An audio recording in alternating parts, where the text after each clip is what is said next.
আজকে যে আমাদের বিজয় হয়েছে গাজীপুর ২ ধানের শীষের, আমি প্রথমেই মহান আল্লাহ তাআলার কাছে শুকরিয়া আদায় করছি এবং আমি ধন্যবাদ এবং কৃতজ্ঞতা জানাচ্ছি গাজীপুরবাসীকে, যারা আমাকে ভোট দিয়ে নির্বাচিত করেছেন এবং যারা আমাকে ভোট দেননি তাদের প্রতিও আমার ধন্যবাদ এবং কৃতজ্ঞতা। কারণ আমি এই গাজীপুর ২ অঞ্চলের সকল জনগণের দায়িত্ব আজ থেকে নিলাম এবং তাদের সেবক হিসেবে আমি তাদের জন্য কাজ করব।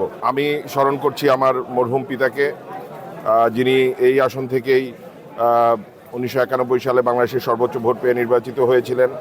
এবং আমি কৃতজ্ঞতা জানাচ্ছি, ধন্যবাদ জানাচ্ছি বিএনপির মাননীয় চেয়ারম্যান তারেক রহমান সাহেবকে এবং বিএনপি এবং অঙ্গ সংগঠনের প্রতিটি নেতাকর্মীকে, গাজীপুর মহানগর এবং অঙ্গ সংগঠনের সকল নেতাকর্মীকে, যারা অক্লান্ত পরিশ্রম করেছেন এই নির্বাচনে এবং ধানের শীষের বিজয় ছিনিয়ে এনেছেন। আজকে হয়তো কাকতালীয়ভাবে আমার জন্মদিনও, তো সেই জন্য নেতাকর্মীবৃন্দ এসেছেন, তারা একটু আনন্দ করার চেষ্টা করছেন, আমিও তাদের সাথে সঙ্গ দিচ্ছি এবং একই সাথে আমাদের যে ধানের শীষের বিজয় সেটার জন্য সকলেই উৎফুল্ল।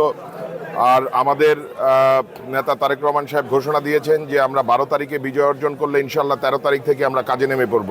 তো সুতরাং গাজীপুরবাসীর জন্য যা যা আমরা কাজ করব অঙ্গীকার করেছি, সেই লক্ষ্যে আমরা আগামীকাল থেকে ইনশাল্লাহ আমি কাজে লেগে পড়ব। আমি যেমন জনগণের কাছে অঙ্গীকার করেছিলাম যে এখানে যানজট সমস্যা এবং আমাদের যে বড় একটা সমস্যা মাদক চুরি ছিনতাই থেকে শুরু করে স্ট্রিট ক্রাইম যেগুলো আছে সেগুলোকে নিয়ন্ত্রণে আনা এবং সবচেয়ে বড় জিনিস যেটা কারাপশনটাকে কন্ট্রোলে আনা।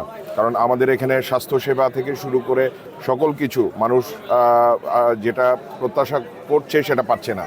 তো সেই জায়গায় আমরা মানুষের প্রত্যাশা পূরণে কাজ করব ইনশাল্লাহ। এবং মেট্রো রেল সম্প্রসারণের জন্য আমি কাজ করব এবং যে বিআরটি প্রকল্পটা, যেটা গাজীপুরবাসীর জন্য একটা গলার কাটা, সেটা কিভাবে বাতিল করে নতুনভাবে চিন্তা করা যায় সেটা নিয়ে কাজ করব।